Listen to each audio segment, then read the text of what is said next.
Hi guys, අදත් ඔයාලව සාදරයෙන් පිළිගන්නවා මගේ Travel Notes YouTube channel එකට. අද මම ඔයාලට පෙන්වන්නේ ජපානයේ පාරක් කහපත් කරන්නේ කොහොමද කියලා.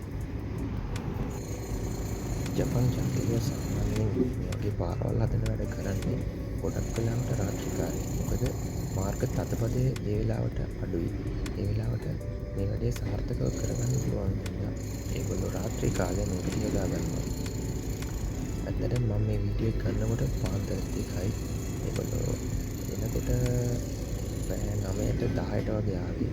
ඇවිල්ලා සම්පූර්ණ මේ පාර වහලා ඒගොල්ලෝගේ සේෆ්ටි පැත්ත බලලා තමයි මේ වැඩේ පටන් ගත්තේ. පටන් ගන්න ඒගොල්ලෝ පාර කඩන්න පටන් ගන්නකොට පාන්දර 1ට 2ට වගේ තමයි පටන් ගත්තේ. ඔයාලට පේනවා දැන් මේ වැඩේ යන විදිය. මුලින්ම හැමර වලින් මේ තාර කඩාගෙන යනවා කට්ටියක්.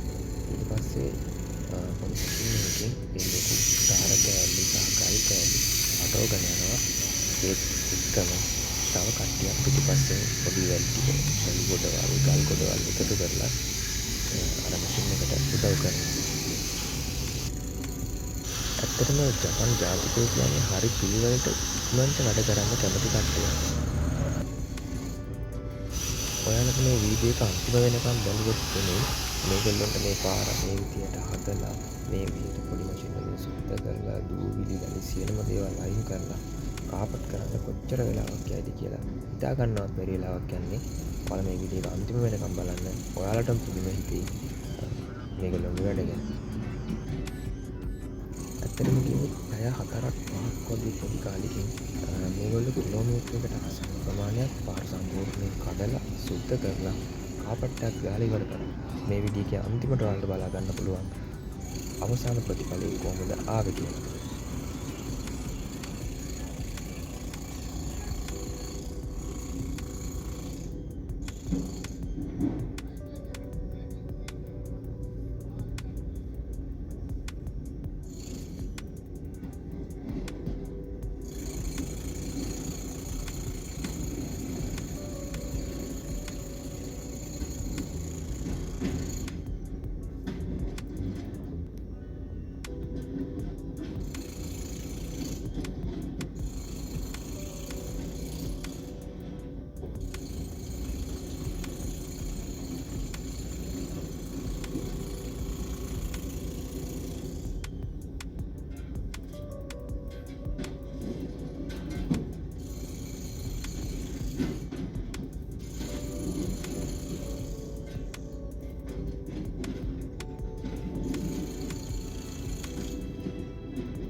මේ තියෙන්නේ පැය 4කට පස්සේ ඒගොල්ලෝ හදලා ඉවර කරපු ඒ පාර. මම කියන්නේ අලුත් වීඩියෝ එකකින් ආයෙත් හම්බෙමු. ජය වේවා.